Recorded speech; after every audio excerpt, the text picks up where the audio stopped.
Hey, good morning. This is Ariel with UHS Hardware. Today we're going to show you how to calibrate the SEC-E9. You're going to need three things. You're going to need the wrench that it comes with. Also, you're going to need a spare tracer and a calibration block. This is very important because the length on the calibration block is different from any other key, especially the HO01s.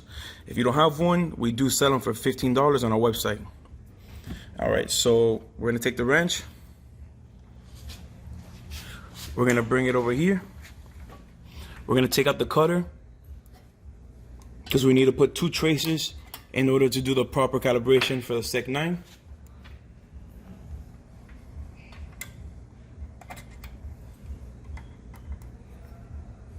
All right, now next we're going to have our calibration block. We're going to put it onto our clamp. Make sure it's tight and secure. And we're going to go up here to setup. We're going to do first step. And now we're going to do our start, which is the number 1. You go here, press on start. It's going to tell you to prepare the tip. What you do then, you'll tap the screen and let it do it itself.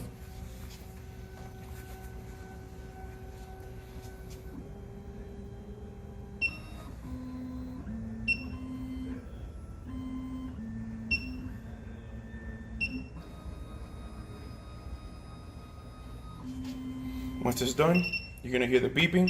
That's going to tell you to remove the cutter and put a tracer on. Since we already did that, we're going to tap the screen.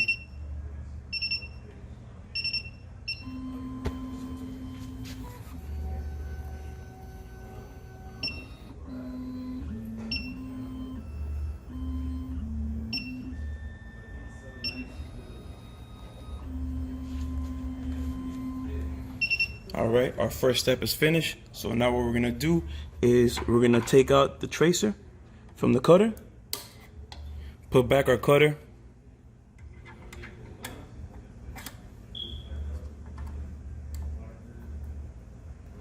and go on to number 1, automotive key clamp.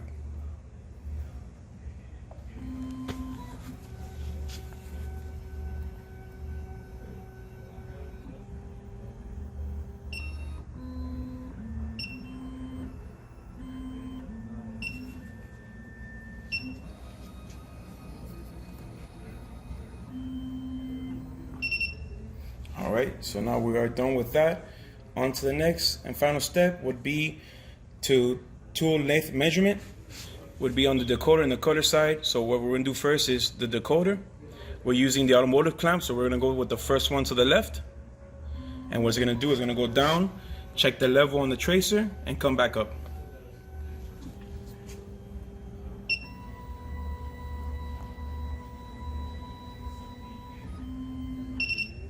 On to the next, we're going to do the cutter. Same step, top left.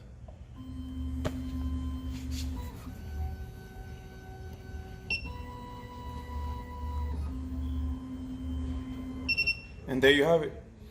The SEC-E9 is fully calibrated. Thank you.